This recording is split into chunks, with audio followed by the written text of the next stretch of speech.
ఒకరోజు కొండెక్కి కూర్చుంటుంది, మరో రోజు కాస్త దిగి వస్తుంది. అసలు మార్కెట్లో ఏం జరుగుతుంది? రేట్లను పైకి లాగేదెవరు, కిందకి నెట్టేదెవరు? నిజానికి బంగారం అనేది ఓ టగ్ ఆఫ్ వార్ లాంటిది. ఒకవైపు భయం, మరోవైపు డాలర్. ఈ రెండిటి మధ్య జరిగే యుద్ధమే ఈరోజు మనం చూస్తున్న బంగారం రేట్లు. రెండు విషయాలు మాట్లాడుకుందాం. అసలు బంగారం ధర ఎప్పుడు పెరుగుతుంది, ఎప్పుడు తగ్గుతుంది? ముఖ్యంగా మన ఇండియాలో ఈ లెక్కలు ఎలా మారతాయి? Welcome to T1 academy. ప్రపంచానికి బంగారం ఒక పెట్టుబడి కావచ్చు, కానీ మన భారతదేశంలో అదొక సెంటిమెంట్, ఓ ఎమోషన్. మరి ఈ ఎమోషన్కు అమెరికా డాలర్లకు ఉన్న లింక్ ఏంటి? ముందుగా మనం ఒక నిజాన్ని ఒప్పుకోవాలి. ప్రపంచంలోనే భారత్ అతిపెద్ద గోల్డ్ కన్జ్యూమర్. కానీ మనం వాడే బంగారం ఎక్కువ భాగం విదేశాల నుండి దిగుమతి చేసుకుంటున్నాం. అందుకే మన దేశంలో బంగారం ధర కేవలం అంతర్జాతీయ మార్కెట్ మీద ఆధారపడి ఉండదు, అది రూపాయి విలువ మీద కూడా ఆధారపడి ఉంటుంది. మన gold rate equals to world dollar price into rupee exchange value.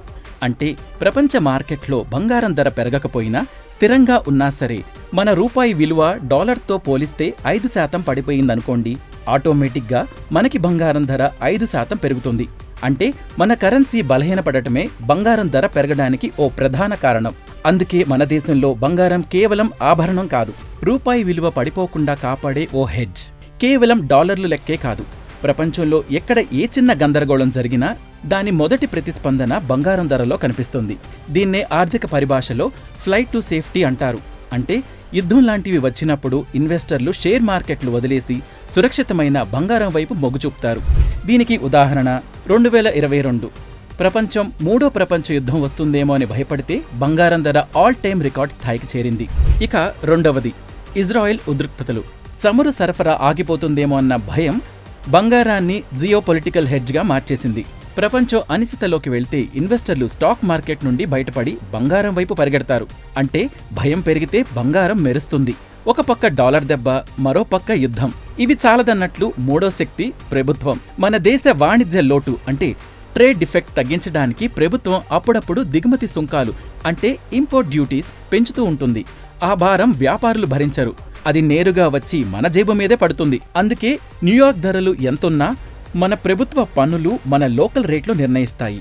ఇవన్నీ ఎకనామిక్స్. కానీ వీటన్నిటికి మించి ఓ శక్తి ఉంది, అదే మన సంస్కృతి.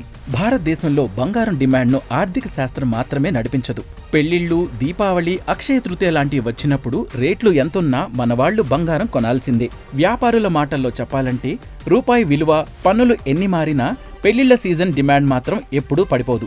ఈ సెంటిమెంట్ వల్లే గోల్డ్ ధర ఒక స్థాయి కంటే కిందకి పడిపోవడం చాలా అరుదు. అది ఒక ఫ్లోర్ ప్రైజ్ లాంటిది. కానీ కాలం మారుతోంది. ముఖ్యంగా నేటి యువతరం ఫిజికల్ గోల్డ్ స్థానంలో ఫైనాన్షియల్ గోల్డ్ వైపు మొగ్గు చూపుతోంది. అది సావరెన్ గోల్డ్ బాండ్స్, SGB అంటారు. ఎందుకు అందరూ దీనివైపు వెళ్తున్నారు అంటే భద్రత. ఇంట్లో దాచుకునే టెన్షన్ లేదు, తరుగులు ఉండవు. బంగారం ధర పెరగటమే కాదు, ప్రభుత్వం దీనిపై అదనంగా 2.5% వడ్డీని కూడా ఇస్తుంది. ఇంకా ట్యాక్స్ కూడా ఉండదు. మెచ్యూరిటీ సమయంలో వచ్చే లాభాలపై ₹1 కూడా ట్యాక్స్ కట్టక్కర్లేదు. ప్రభుత్వానికి కూడా ఇదే లాభం.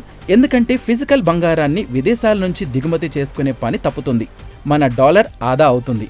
బంగారాన్ని కేవలం లాభం తెచ్చే ఆస్తి కాకుండా రిస్క్ మేనేజ్మెంట్ టూల్గా చూడండి. పెళ్లిళ్లకు ఎలాగో ఫిజికల్ గోల్డ్ కొనక తప్పదు, కానీ పెట్టుబడుల కోసం మాత్రం సావరెన్ గోల్డ్ ఉత్తమ మార్గం. మరి మీకొక ప్రశ్న, రాబోయే 10 ఏళ్లలో మన సంస్కృతి ఎలా మారబోతుంది?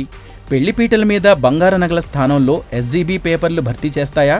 మీ అభిప్రాయాన్ని కింద కామెంట్లో తెలియజేయండి. ఇలాంటి ఇంట్రెస్టింగ్ అప్డేట్స్ కోసం T1 అకాడమీని సబ్స్క్రైబ్ చేసుకోండి.